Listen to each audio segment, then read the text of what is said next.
രാധാകൃഷ്ണൻ തന്നെ വീണ്ടും മത്സര രംഗത്തേക്ക് വരികയാണ്. ഔദ്യോഗിക പ്രഖ്യാപനം വന്നിരിക്കുന്നു. അദ്ദേഹം ഇപ്പോൾ റോഡ് ഷോയ്ക്ക് ശേഷം കോട്ടയം ഗാന്ധി സ്ക്വയറിൽ എത്തിയിരിക്കുകയാണ്. കോട്ടയത്ത് ഇത്തവണത്തെ മത്സരം എങ്ങനെയാണ് കാണുന്നത്?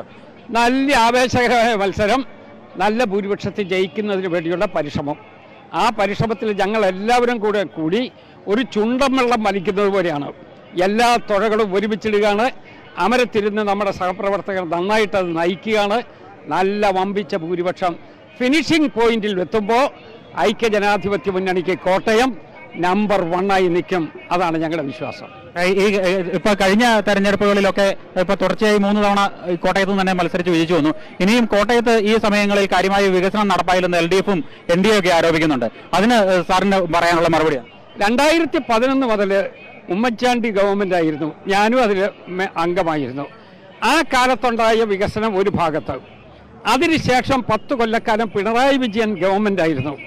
ആ ഗവൺമെന്റിന്റെ വികസനം വേറൊരു ഭാഗത്ത്. അതിൽ ആ 10 കൊല്ലക്കാലം ഇടതുപക്ഷ ജനാധിപത്യ മുന്നണി കോട്ടയത്തിന് വേണ്ടി ചെയ്ത കാര്യം ഈ ജനങ്ങളോടൊന്ന് വിശദീകരിക്കട്ടെ. ഒന്നും ചെയ്തിട്ടില്ല. ഇവിടെ കാണുന്നതെല്ലാം ഉമ്മൻചാണ്ടി ഗവൺമെന്റിന്റെ കാലഘട്ടത്തിൽ അനുവദിച്ച പദ്ധതികളാണ്.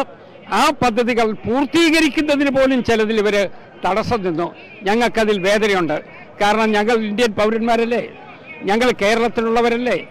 ഞങ്ങളെ വിശ്വസിച്ച് ഞങ്ങൾ വോട്ട് രേഖപ്പെടുത്തിയ ആളുകളെ നിരാശപ്പെടുത്തുന്നതിന് വേണ്ടി മാത്രമാണ് ഈ വികസന പ്രവർത്തനങ്ങൾ ചവിട്ടിമുക്കാൻ ചില ആളുകൾ കാലുപൊക്കിയത് എന്ന് എനിക്കറിയാം.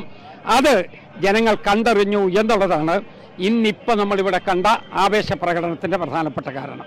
ഇപ്പൊ ഈ ആകാശപാത നമ്മുടെ മുന്നിൽ ഒരു ചോദ്യചിഹ്നമായി അവശേഷിക്കുകയാണ്. പലരും ഇതിൽ ഒരു വിഷയമായി ഉയർത്തിക്കാട്ടുന്നത് അത് തന്നെയാണ്. UDF വരികയാണെങ്കിൽ ആ കാര്യത്തിൽ എന്തായിരിക്കും ഒരു നടപടി? ഞങ്ങൾ ആകാശപാത പണിയാൻ നോക്കി, ഇവരാകാശപാത തകർക്കാൻ നോക്കി. അവരുടെ ഗവൺമെന്റ് ആയിരുന്നത് കൊണ്ട് 10 കൊല്ലക്കാലം അവരുടെ മോഹമാണ് നടന്നത്. അടുത്ത ഈ ഗവൺമെന്റ് വന്നു കഴിയുമ്പോൾ അപ്പം ഞങ്ങൾ കാണിച്ചു തരാം എന്തായിരിക്കും, എവിടെ നിൽക്കും എന്നുള്ളത് ജനങ്ങളുമായിട്ട് ആലോചിച്ച് തീരുമാനിക്കും. ഇപ്പോൾ ഈ പൊതുവിൽ UDF ഉയർത്തുന്ന കുറേ വിഷയങ്ങളുണ്ട് സംസ്ഥാനത്ത് മൊത്തത്തിൽ.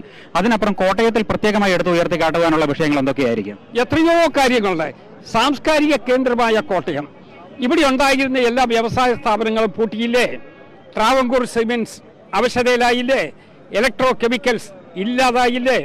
കോട്ടയത്തുണ്ടായിരുന്ന ന്യൂസ് പ്രിന്റ് പ്രോജക്റ്റ് വളരെ അവഗണനയിലായിട്ടില്ലേ? ഇവിടെ ഉണ്ടായിരുന്ന റബ്ബർ അധിഷ്ഠിത വ്യവസായങ്ങൾ എല്ലാം വിഷമത്തിലായില്ലേ? റബ്ബർ കർഷകർക്ക് രക്ഷയുണ്ടോ?